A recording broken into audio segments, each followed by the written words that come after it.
नमस्कार मित्रांनो, आपण आता आलो आहे आंबोली बेळगाव रोडवरील नांगर तास या ठिकाणी. इथं पावसाळ्यात भरपूर इथे गर्दी असते, कारण इथे एक सुप्रसिद्ध इथे एक धबधबा आहे. इथं खालून जायला लागतं ह्या रोडला, आणि इथे आपली हे श्रद्धास्थान आहे श्री देव नांगर तास करी प्रसन्न म्हणून. यांचं आम्ही पहिल्यांदा दर्शन घेतलं आणि तुम्हाला आता सध्या उन्हाळ्यातील धबधब्याची परिस्थिती काय आहे हे तुम्हाला आम्ही दाखवतो.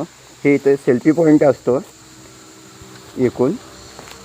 ते आता आम्ही लहानपणी येत होतो त्यावेळी एवढी सुधारणा इथं नव्हती. आता खूप छान पद्धतीने बांधकामाने हे केलेलं आहे.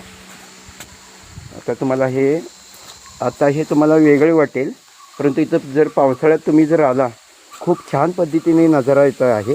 हे सेल्फी पॉईंट आहे. हे बघा, हे नांगरतास धबधबा आहे. स्वतः इथं समोर दिसतो बघा. इथून खाली असा आला हो, पूर्ण 2 डोंगर पोखरून असा खाली हा धबधबा जातो आहे. ह्याचं हे वैशिष्ट्य आहे. आता हे पाणी जरासुद्धा नाही आहे इथं ह्या साईडला. तर इथं वरून दाखवलं आहे. आपण आता खाली जाऊया. अनेक सेल्फी पॉईंट आहे, तिथं जाऊया. आणि जर पावसाळ्यात तुम्हाला योग इकडे जर आला आंबोली साईडला, तर हा नांगरतास धबधबा अवश्य तुम्ही बघा. खूप छान पद्धतीने असते. आता इथं तुम्हाला पाणी जरी इथं हे कमी दिसत असेल, तरी पावसाळ्यात हा पूर्ण धबधबा भरलेला असतो आणि पूर्ण क्षमतेनं इथं वाहत असतो आणि एवढा मोठा आवाज येत असतो इथं की वेगळेच असतं. खूप छान पद्धतीने पावसातलं वातावरण असतं. हे उन्हाळ्यात आम्ही आलो आहे. इथे फक्त डोंगरातील पाणी तेवढंच येतं. ह्याला उगम ते काही नाही आहे, त्यामुळे हा धबधबा उन्हाळ्यामध्ये बंद असतो आहे. तरी येथील वातावरण बघा, परिसर कसा आहे. जर लहान मुलांना घेऊन येणार असाल तर पावसाळ्यामध्ये तुम्ही जुलै ऑगस्टच्या दरम्यान इथं आला तर खूप छान पद्धतीने तुम्हाला निसर्ग बघायला भेटेल. आणि हा पूर्ण जंगल रोड आहे टोटल.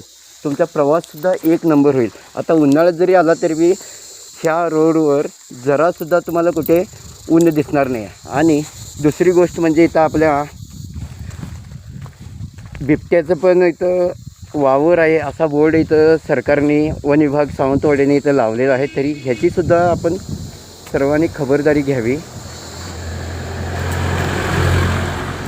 जर हा विषय सोडला तर बाकीचा निसर्ग खूप चांगला आहे.